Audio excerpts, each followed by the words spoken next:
Let's talk about another buddy of yours, and this is someone that's you're obviously close to. Even to this day, your wife's close with his wife, and that is Barry Darso. Because here in February 1995, he's the Black Top Bully, and you think about all the characters that he's been. Whether it was Crusher Khrushchev, Smash from Demolition, Repo Man. In your experience, you've observed that not every talent can overcome a less than ideal gimmick. But has there ever been instances where the gimmick itself was so flawed in your mind that it just really hindered anyone's ability to make it work, regardless how talented they were? Well, I don't think you can overcome the guy going through the wall.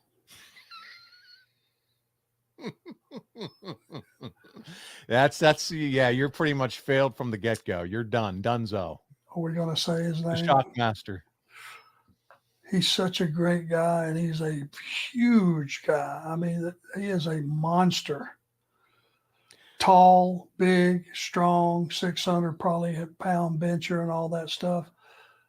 To hinder him with anything other than just some gear and let his size and strength be his gimmick.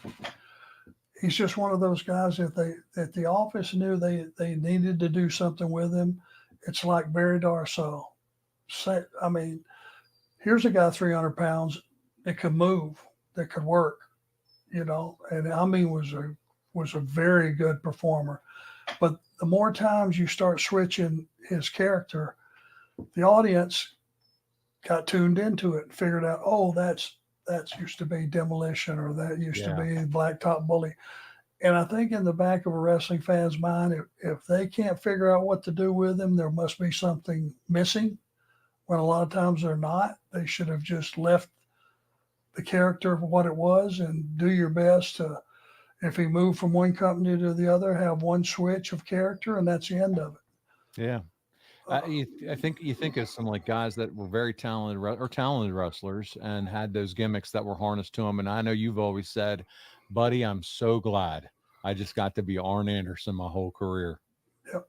They didn't change anything except our manager was Bobby Heenan, and he was on JJ's level. They were both, in my estimation, the two best.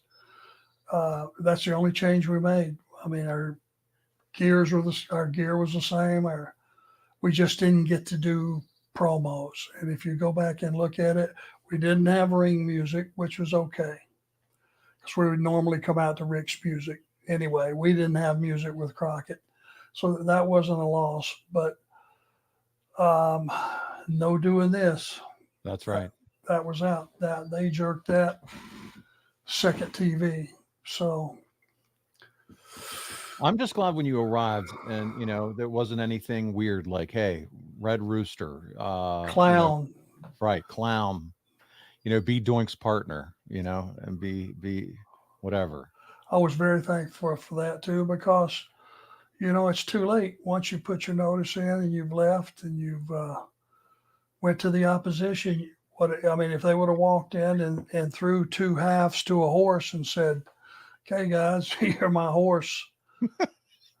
You're the ass, and Tully, you're the horse's ass, Tully. I'm the horse's head. What would you do other than try to make it work? Because right, try to put the suit on and gallop down the aisle. Wow, here comes the horse. Oh man, hey, that's like the polka dots for Dusty. You know what I mean? Come on.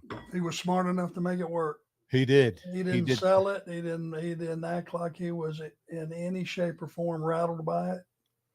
He was just Dusty with polka dots.